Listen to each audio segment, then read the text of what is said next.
Hi, everybody. Welcome to My Favorite Mistake. I'm Mark Graben, and our guest today is Scott Hirsch. He is the co-founder and chief technology officer at the HR platform Talent Marketplace. So with work experience combining business administration and computer science, Scott's passions lie in enabling business processes through the innovative use of technology. You can learn more about the company at talentmarketplace.ca. So that tells us you're joining us from Canada. Where are you connecting from today, Scott?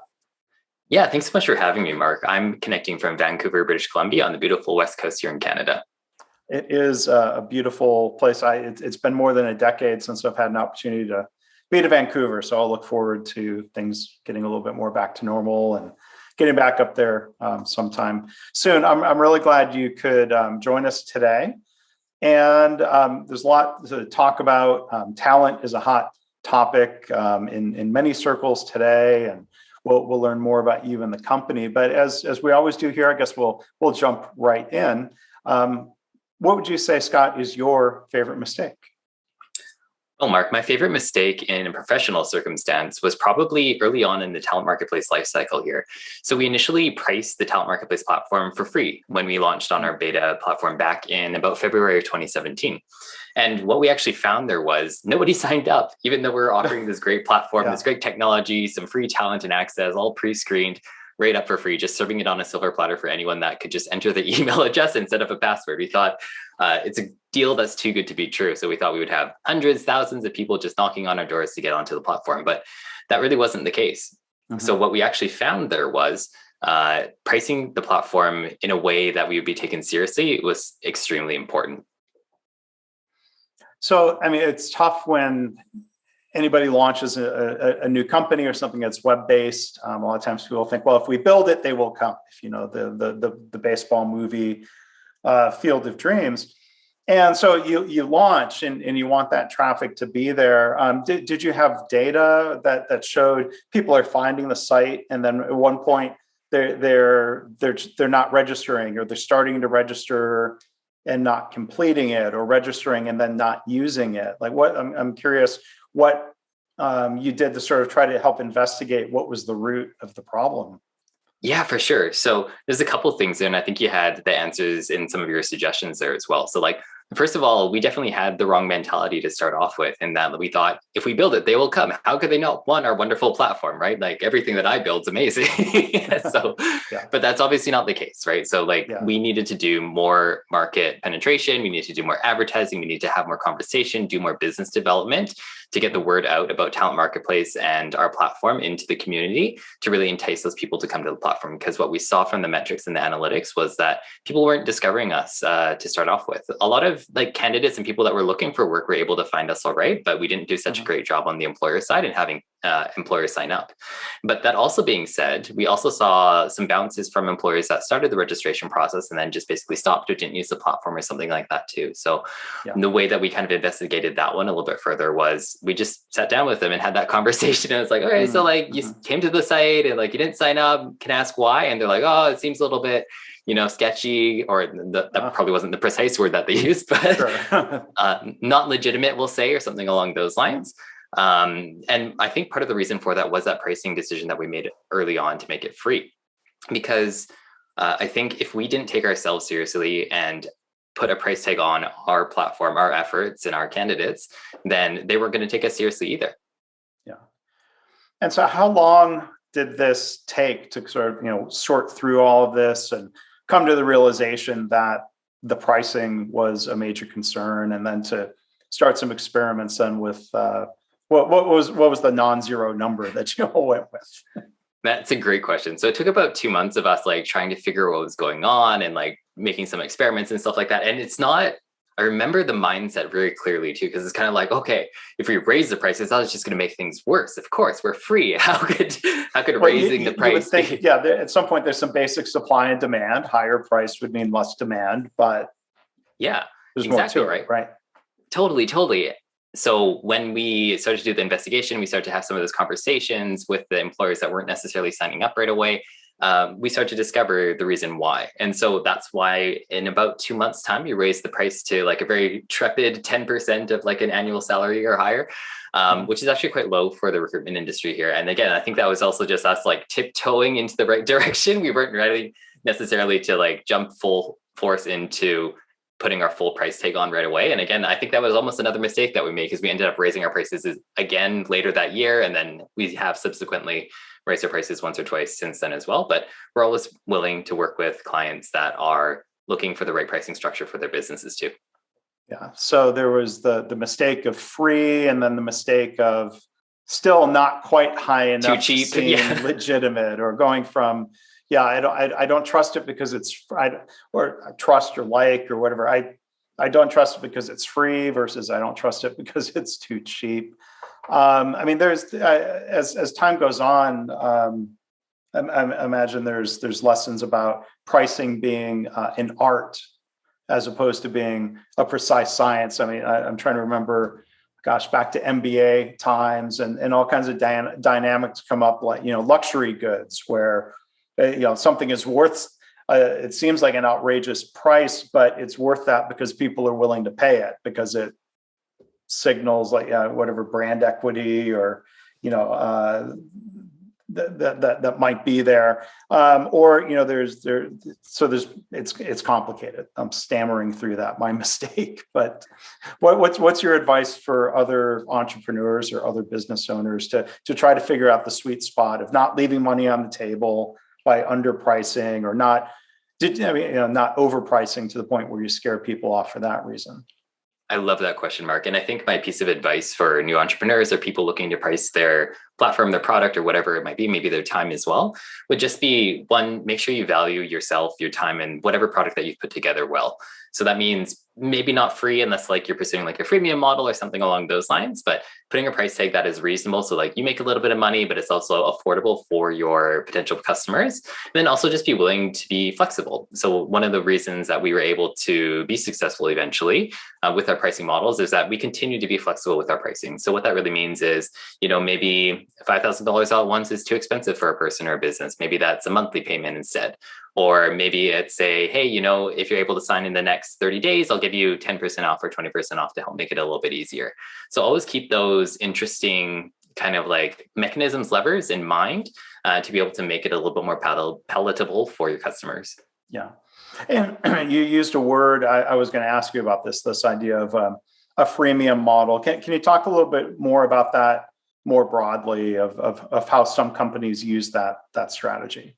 Yeah, absolutely. So usually for a freemium model, what that really looks like is it's usually a platform or a software-based kind of company that offers free sign up and a limited set of free features for free. So like maybe it's a video recording platform that says you can use like up to 5 videos on your site, and they can all be whatever 25 minutes long, or it could be Zoom, for example, like you can have meetings up to a certain length of time or something like that. But if you want to have unlimited meeting times and also recording your videos, then maybe you actually have to pay a certain monthly subscription. So that would be what a freemium model looks like. Yeah. And you're right. Zoom is a good equivalent, a good example of that. The one scheduling tool that I use for scheduling the calls, youcanbook.me, which is similar to Calendly, which is, I think, maybe a little bit more popular. That's definitely a freemium model, but I'll tell you, I was getting so much value out of the free version of it. I started feeling guilty because I thought, well, I really like this tool.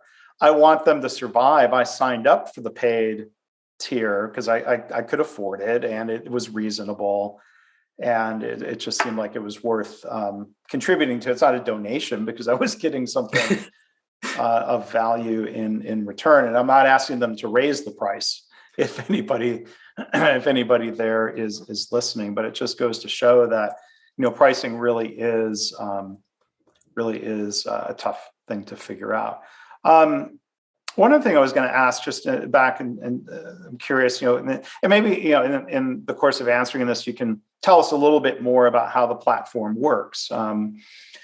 You've got people posting jobs, you've got people looking for jobs. It seems like early on when you launch something like this, there's a chicken and egg problem. How do you attract job posters without a lot of job seekers, and vice versa? Yeah, how did you address that? That's a great question. And I'm actually going to broaden it a little bit and say, like, this is the classic marketplace teeter-totter conundrum that we'll never solve. It'll always be unbalanced, but we do our best to balance it. Yeah. But you're absolutely right. So it is a chicken and egg problem. The way that you start is you either pick the chicken or the egg. You got to start with one. So what ours was is we started with the candidates because that was a little bit of the lower hanging fruit for us in our market when we were starting out. So we got about 20 or 30 of our friends, all make candidate profiles, very smart, hardworking professionals. And then that was enough to go to one or two of the employers on the other side. So let's say the chicken side, and then bring those candidates, the eggs, to them and say like, hey, how about any of these? And then they would sign up, and then that would bring on more candidates, and then that would bring on more employers. So it starts to scale really quickly, but really the decision needs to be made early on. I'm going to start off with, this group of people that I know, or this market that I already have, get them onto my marketplace platform, and then I'll grow the other side from there. Mm-hmm. And when I'm curious to hear a little bit more about the founding of Talent Marketplace. Do you have a co-founder who is kind of more focused on the business and marketing side of things, where you're focused on the tech? That's a common pairing. What were your circumstances? Yeah, for sure. So there was three of us in university that were all friends, kind of thing, right? And so we went off and did our careers for like a few years. And then one of our buddies called us up and was like, hey, I have this great idea. I'm seeing a challenge, particularly in the healthcare industry, for hiring contractors. It started off as, and we think that there's a great opportunity to be able to automate a lot of this process, build a platform to help facilitate these hires and save them a lot of money. So we took about a year in 2015 doing it part-time on the side of our desks as part of our outside of our regular jobs, of course, right, to build out an initial MVP of the platform, get some candidates onto it, get some employers onto it, explore a little bit more about whether or not there's some viability for this. And then after about a year of testing it, we really thought that there was something there. So we all ended up quitting our jobs in December 2016 and took a run on it full time. And then from there, we had a couple months where we made the pricing mistake early on. But then we quickly pivoted. We managed to get a little bit of revenue into the business and break even in terms of covering our costs and stuff like that for the platform build pretty early on within that first year. And then since then, we've been able to scale the business pretty well. But you're absolutely right. I cover most of the technology stuff. One of my other partners covers all of the kind of recruitment in terms of helping encourage candidates come on the platform, as well as account management and getting those candidates in front of employers. And yeah, we have a bit of a sales and marketing sharing that's going on between the two of us as well. Yeah. Well, and you talked about that pricing mistake that you admitted, but it sounds like you did a lot of things well, or you avoided some mistakes that people would sometimes make. For example, the mistake of quitting a job too soon before the side gig is validated, and making the mistake of assuming something will work instead of testing the different aspects of it that you mentioned before launch. So I know some of the terminology you used, like MVP and pivot from lean startup circles. But for listeners who don't know about some of those models, can you share in particular what MVP stands for and what that meant for Talent Marketplace? For sure. It's not most valuable player in this instance, but in business circles or lean canvas kind of world, it's minimum viable product. Mm-hmm. And the reason that that's so important is because you want to have and understand the most minimum base set of features that are essential for getting your customer to buy, right? So like, as much as us in the technology world particularly love to have every bell whistle feature, and it's like, oh, it'd be great if you could change 10 different colors and support 5 different languages and had this feature and that feature. Those aren't necessarily the core value out of the product, and they might end up delaying your launch or being overcomplicated. Mm-hmm. And really what you need to get out as fast as possible is that minimum viable product that delivers the most value to your core customer as quickly as possible. So that's one of the big common mistakes that we see, is like people will get bogged down in their product development and not be able to launch on time or with the features that they really truly need because they don't necessarily understand what that minimum viable product is.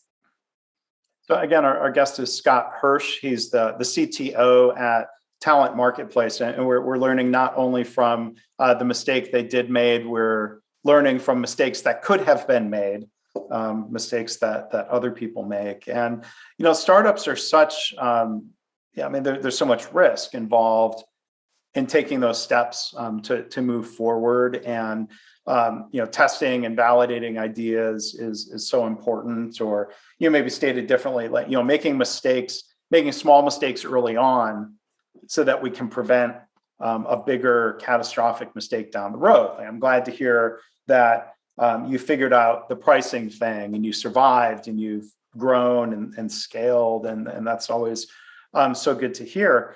Well, one other thing I wanted to come back to, this is when we chatted the other day before recording here, you talked about the mindset that you've tried to create within Talent Marketplace about mistakes.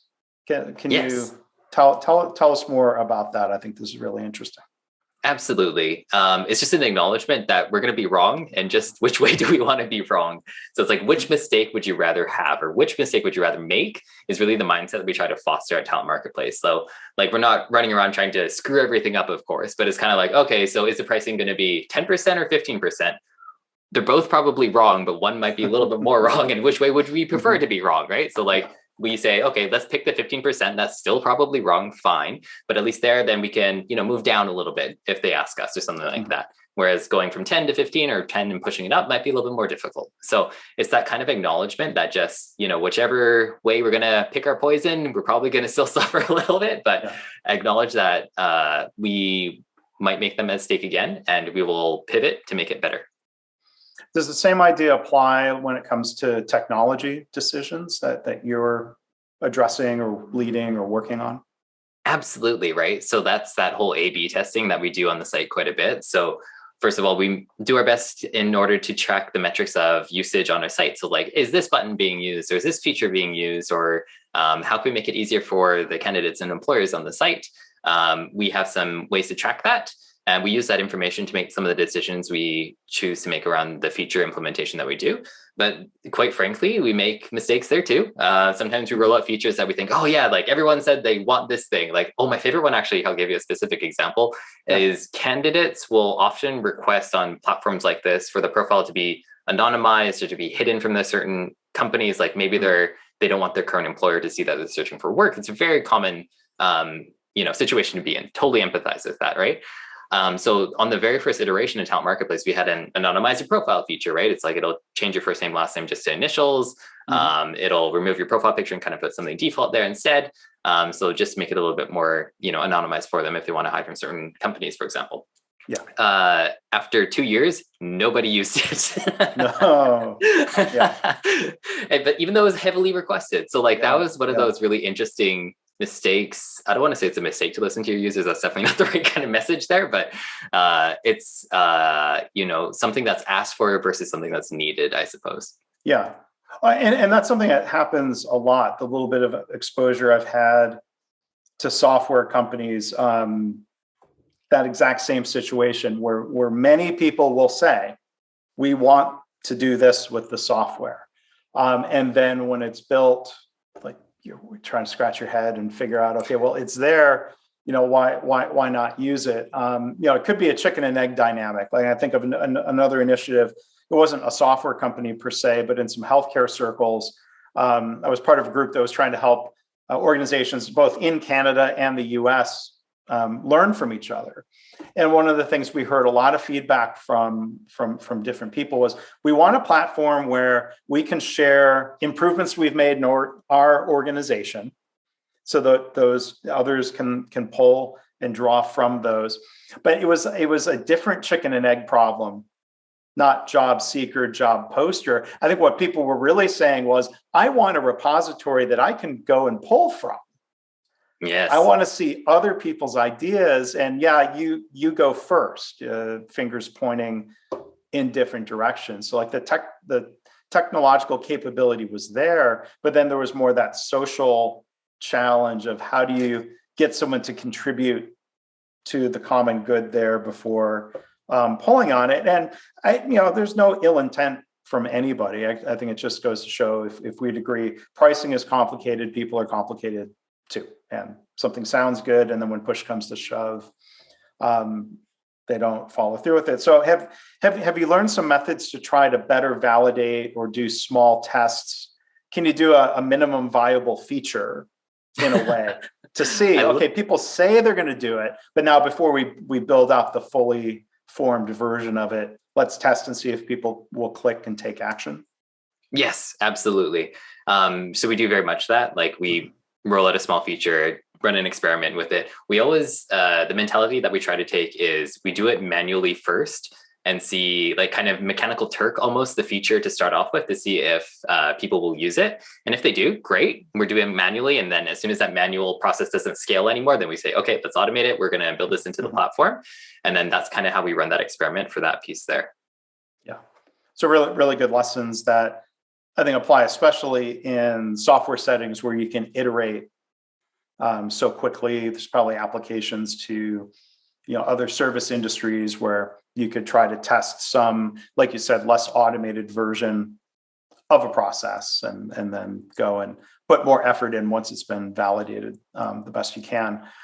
One other thing I was curious about, like, I imagine this is a pretty competitive marketplace for talent marketplace. So I want to talk in a minute about the competition for employees. There are a lot of job boards that have existed at this point for a couple of decades. So I'm curious to hear, even as it goes to your origin story of entering a market where there's already existing players. What gives you the courage to go into that and try to differentiate yourselves? For sure. And I think the really important piece there is the market research that was done up front before kind of entering into this business and this industry. So basically, we took a look at the recruitment industry as a whole, both in Canada and across the US and in Europe and stuff like that. And we saw that, like, it was growing about 8 to 9% year over year, COVID aside. But the actual rebound from post-COVID has been really interesting too. So maybe that's something we can talk about too. But so the market research for the recruitment industry as a whole was showing that it was a growing industry, which is really cool to see. And then in addition to that, we looked at the barriers to entry for the recruitment industry as well. And so, yes, it's highly competitive. There's a couple really big incumbents in the market, but then there's also like hundreds and thousands of little guys. So like the barriers to entry into the recruitment industry as a whole is pretty light. And then there's also just a bit of stagnation in terms of the combination between technology and HR. HR seems to be a little bit behind for some reason in terms of the adoption of technology. It's very manual heavy. And I think that has to do a lot with like the people and relationships that are involved there. But I think there still is a lot of space for technology and automated solutions to help build those relationships even stronger. People are very important in this industry, of course.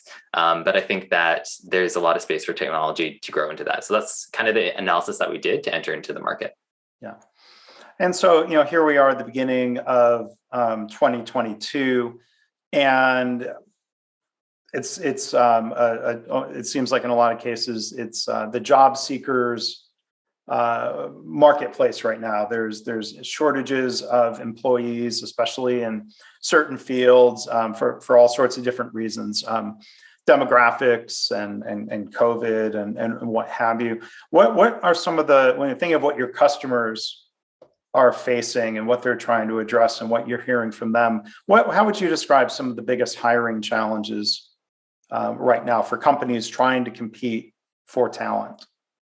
Absolutely. You're bang on there, Mark. I think that one of the biggest challenges that employers are facing right now in hiring great talent is specifically for IT, technology, development, hard skill based talent. There just aren't enough of them. It's as simple as that, because everyone's like, I want a senior developer with 5 years experience in React, right? It's kind of like, well, React was invented in 2013. It's only been relevant for about 4 years. So like looking for somebody with 5 years experience in that is just utterly impossible, right? So some of the skills just don't exist quite yet. And like the institutions, like the universities and the coding boot camps and stuff like that, they're trying to keep up and churn out more people that are looking to transition into industries such as technology. And they're doing a great job at it, frankly. And I think that a lot of the government support that exists too, like I know up here in Canada, there's a bunch of like grants and stuff like that to help, whether it's youth or new immigrants or people transitioning careers from the oil fields, for example, into technology. Those grant programs and stuff like that exist to help support people to get into that market too. But the main challenges that employers are facing is just there are not enough of those types of folks that are available. They don't, for the smaller companies particularly, they can't compete with the Amazons and the Microsofts and the Googles of the world because they don't have the brand recognition. They may not be able to offer all of the perks as the ping pong tables and the remote work and all the other benefits that might come with working for a big name company like that. And they just don't get the applicants that they're looking for at the smaller companies there too. So it's an all-around kind of storm of different challenges that particularly small employers are facing, with brand recognition being challenged to compete with salary and compensation. and just competing for a very limited amount of talent that exists in the market currently. Yeah. So I mean, it sounds like there's a couple different categories of challenge or causes to that hiring challenge, some of which are, market dynamics. And then some, like the one example you've used, and I've heard this from some other technical people I know, like sort of the mistake or the unforced error of requiring 5 years experience with this tool that's only been in use for 4 years.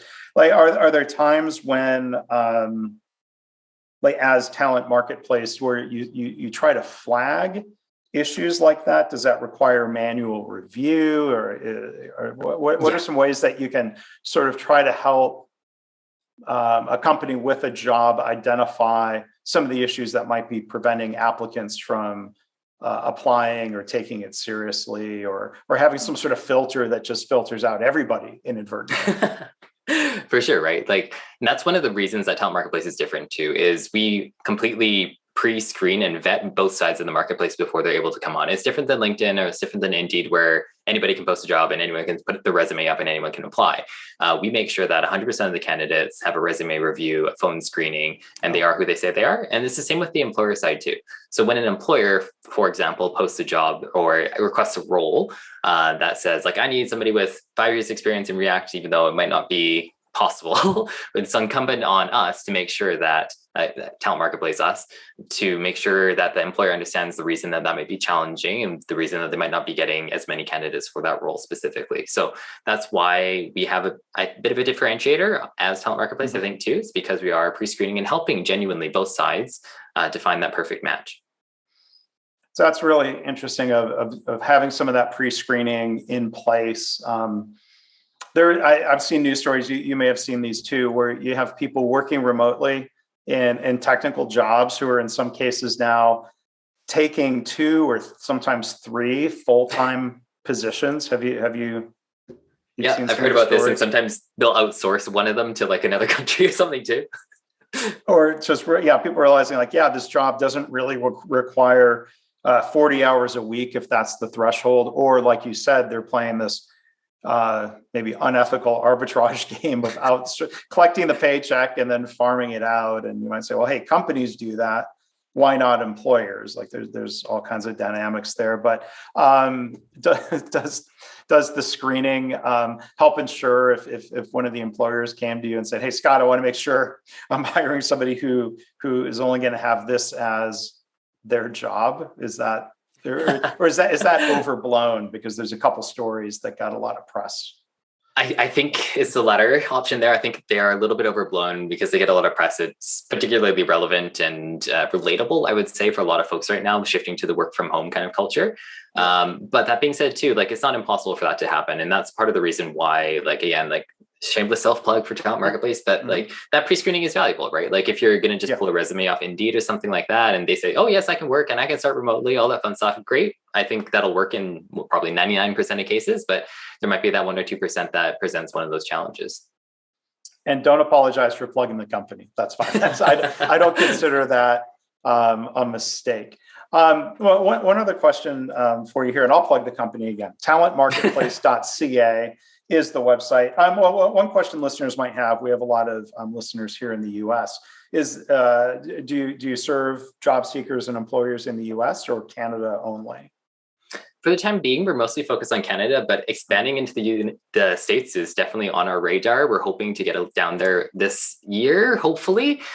We'll probably start up with pursuing one of the employers down there and then build the talent pool kind of around that, because we're still figuring out geographies. It'll most likely be West Coast, Seattle, most likely as a starting point, because it's just very close to Vancouver here. But then we might expand down to the West Coast, like into California, maybe into Colorado or something like that as well. We'll see where we end up.